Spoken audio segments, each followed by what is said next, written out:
Assalamualaikum warahmatullahi wabarakatuh. Perkenalkan, nama saya Eka Budi Haryanti. Di sini saya sebagai perwakilan dari kelompok Sistem Informasi Akuntansi Penjualan Distro Bandung. Dalam mata kuliah Sistem Informasi Akuntansi dengan dosen pengampu Bapak Erlangga Eskom MT. Di sini saya akan menjadi perwakilan dalam mempresentasikan tugas besar pengganti UAS yang telah dirancang oleh kelompok kami. Sebelumnya saya akan memperkenalkan kelompok saya terlebih dahulu. Yang pertama, saya sendiri, Eka Budi Haryanti, dan yang kedua ada Fahri Azizkisiri, ketiga ada Lukman Arif. Selanjutnya, saya akan menjelaskan tentang latar belakang ide sistem informasi akuntansi yang telah kelompok kami buat. Latar belakang ide sistem informasi akuntansi yang telah kelompok kami buat ini, yaitu dengan mengikuti perkembangan tren saat ini dalam memenuhi kebutuhan sandang masyarakat, khususnya kaum remaja. Di sini kami ingin sekali merancang sistem informasi akuntansi dalam sebuah perusahaan bisnis retail yang menjual berbagai produk fashion yang tentunya cocok dengan selera masyarakat dan juga terkhusus untuk kaum remaja. Yang dimana bisnis retail ini kami beri nama Distro Bandung. Distro ini sudah sangat populer dan sedang berkembang seiring dengan perkembangan dunia fashion, khususnya fashion remaja juga. Salah satu keunikan distro ini yang menjadi daya tarik tersendiri bagi anak muda mulai dari remaja hingga kalangan dewasa, yaitu identitas dan ciri khas yang ditampilkan dari masing-masing distro. Selain itu, keunikan suasana dan lingkungan dalam distro itu juga menjadi faktor pendorong dalam perkembangan distro. Sebenarnya kelebihan distro itu banyak. Salah satunya keunikan dari desain dan limited stock dari barang yang ditawarkan, sehingga usaha ini memiliki sifat eksekutif, di mana produksinya tidak dilakukan secara massal, sehingga distro ini akan memiliki kekhususan tersendiri. Nah, desain yang unik ini merupakan kontribusi dari desainer muda yang berbakat yang menjadikan distro sebagai wadah positif dalam penumpahan ide dan emosi yang labil dalam jiwa mereka. Kemudian ada tujuan dan manfaat dari distro dari pembuatan sistem informasi akuntansi pada distro Bandung ini, yaitu satu, menciptakan sistem informasi akuntansi Distro Bandung mempermudah pengiriman laporan penjualan, pembelian, serta stok gudang pada distro. 3. Membuat proses transaksi penjualan pada distro lebih efisien dan efektif. Dan keempat, mencegah terjadinya kesalahan dalam proses pengolahan data akuntansi. Kemudian ada juga manfaatnya, yaitu mempermudah pemilik distro untuk mengelola pengaturan distro yang dimiliki dan membantu pegawai agar lebih mudah mencatat transaksi jual beli pada distro. Kemudian, adapun batasan sistem informasi akuntansi pada sistem informasi yang telah kami buat, yaitu 1. Sistem informasi yang dibuat hanya diperuntukkan bagi pencatatan transaksi, stok gudang, serta penerimaan laporan transaksi dan stok gudang. Kedua, yaitu proses pembayaran transaksi pada distro masih dilakukan secara manual dan belum dapat dilakukan secara langsung melalui sistem. Dan yang ketiga, sistem informasi akuntansi yang dirancang hanya dapat diakses jika terdapat internet karena dibangun berbasis web. Kemudian, ada juga metodologi pengembangan sistem informasi akuntansi. Metodologi ini digunakan dalam pengembangan sistem informasi akuntansi penjualan distro Bandung. Menggunakan salah satu metode pengembangan model agile, yaitu Rational Unified Process atau RUP. Kami memilih metode ini dikarenakan model ini bersifat tidak kaku, sehingga memungkinkan adanya penambahan-penambahan pada proses serta mendukung proses pengulangan dalam proses pengembangan. Metode ini juga sebuah proses pengembangan sistem yang meliputi seluruh life cycle pembangunan perangkat lunak yang menyediakan suatu pendekatan untuk membantu tugas dan tanggung jawab suatu pembangunan organisasi. Di sini terdapat tahapan metode RUP, yaitu pertama ada business modeling, requirements, analysis dan design, implementation, testing, dan deployment. Bisa dilihat di sini ada tahapannya. Kemudian adapun fase-fase yang terdapat pada model RUP. Yang pertama itu fase insepsi. Fase ini dilakukannya identifikasi terhadap sistem yang akan dikembangkan, dan di tahap ini pun akan dimodelkannya proses bisnis yang dibutuhkan serta mendefinisikan kebutuhan dari sistem yang akan dikembangkan. Kedua ada fase elaborasi. Tahap ini merupakan tahapan yang dilakukan desain sistem secara lengkap berdasarkan hasil analisis dari fase yang pertama, yaitu fase insepsi.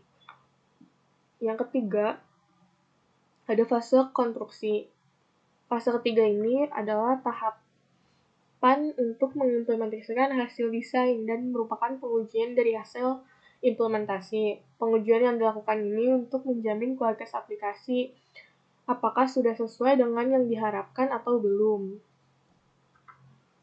Kemudian yang keempat adalah fase transisi. Tahapan ini adalah tahapan dalam penyerahan sistem yang telah dikembangkan ke konsumen. Pada tahap ini juga akan dilakukan instalasi sistem agar dapat dimengerti oleh sistem.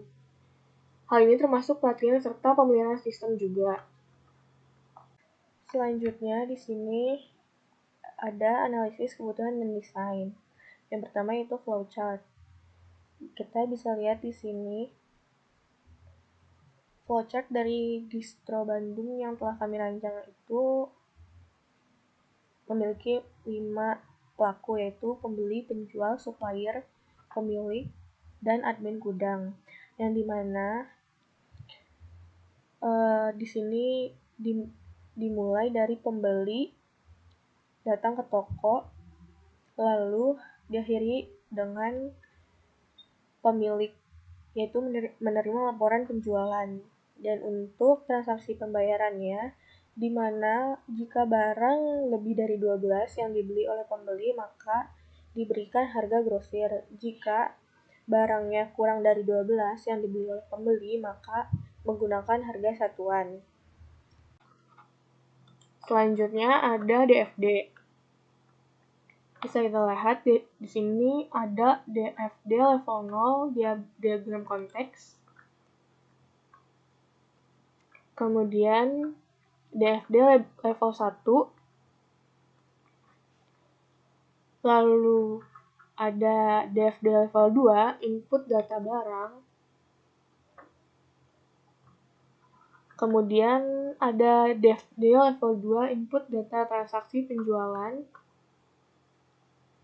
Kemudian ada DFD level 2, input data transaksi pembelian. Kemudian DFD level 2, proses output. Lalu di sini ada BPM. BPM ini tidak jauh berbeda dengan flowchart, hanya saja lambang-lambangnya yang berbeda. Bisa kita lihat di sini hampir sama dengan flowchart.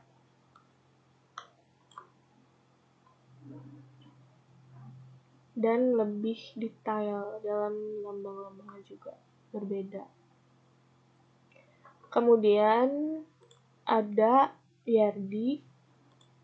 Pada IRD ini yang telah dirancang terdapat 9 entitas, yaitu pemilik, pegawai, transaksi jual, detail, transaksi jual, transaksi pembelian, detail transaksi pembelian, supplier, barang, dan admin gudang. Bisa kita lihat IRD di sini. Ada 9 entitas. Pemilik, pegawai, transaksi jual, detail transaksi jualan, supplier, barang, detail transaksi barang, admin gudang. Kemudian terdapat mockup sistem. Yang pertama yaitu mockup halaman login. halaman ini terdapat 3 tipe akun, yaitu pemilik, pegawai, dan admin gudang. Kemudian mockup kedua, yaitu user pegawai. Setelah melakukan login, pegawai dapat mengakses halaman kasir pada sistem. Pegawai ini hanya dapat mengakses halaman kasir saja pada sistem ini. Bisa kita lihat mockup halaman kasir pegawai. Kemudian yang ketiga, mockup user pemilik. Pada bagian ini terdapat beberapa fungsional yang dapat diakses pada sistem, yaitu pemilik dapat melihat data pegawai, data pembelian barang, stok gudang yang tersedia, dan data penjualan. Bisa kita lihat mock-up-nya. Sini ada persediaan stok barang, data pegawai, dan berapa persen penjualan. Selanjutnya, ini mock-up halaman data pegawai. Ada kode pegawai, nama pegawai, nomor HP, username, password, dan action. Hapus atau edit. Kemudian terdapat mockup halaman data pembelian. Di sini ada kode supplier, nama supplier, tanggal transaksi, total belanja, detail transaksi. Kemudian mockup halaman detail pembelian. Ada kode supplier, nama supplier, tanggal transaksi, total belanja, detail transaksi. Kode supplier, nama supplier, nama barang, jumlah, harga barang, dan subtotalnya. Kemudian ada mockup halaman detail penjual. Lalu ada mockup halaman data penjual. Di sini ada kode transaksi, kontak pelanggan, tanggal transaksi, total belanja, detail transaksi. Lalu bisa di-print juga langsung. Lalu ada mockup halaman data supplier. Di sini ada kode supplier, nama supplier, nomor HP, email, alamat, sesuai dengan data supplier yang tersedia. Kemudian ada mockup halaman data stok gudang.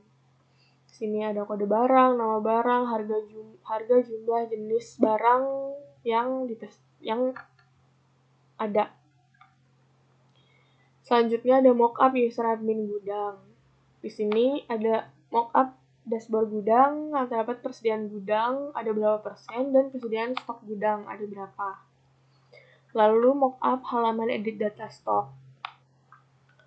Kemudian mockup halaman data stok gudang. Lalu ada mockup halaman tambah stok gudang. Lalu kemudian ada kebutuhan non-fungsional dan kebutuhan fungsional. Untuk kebutuhan non-fungsional, yang pertama ada UI atau UX yang dapat dipahami dengan mudah oleh user. 2. Menjaga keamanan data pada sistem informasi akuntansi. 3. Akses web yang lancar dan cepat. 4. Server web yang bagus dan aman. Lalu kebutuhan fungsionalnya yang pertama yaitu sistem dapat mencatat transaksi penjualan. Kedua, sistem dapat membuat pemilik melihat data pegawai. Ketiga, sistem dapat membuat pemilik melihat laporan data pembelian, data penjualan, serta data stok gudang juga. Keempat, sistem dapat membuat admin gudang menambahkan dan mengubah data stok gudang. Dan yang terakhir, sistem dapat memperlihatkan data stok gudang pada admin gudang. Sekian presentasi dari saya sebagai perwakilan dari kelompok Sistem Informasi Akuntansi pada Distro Bandung. Mohon maaf jika ada salah-salah kata. Wassalamualaikum warahmatullahi wabarakatuh.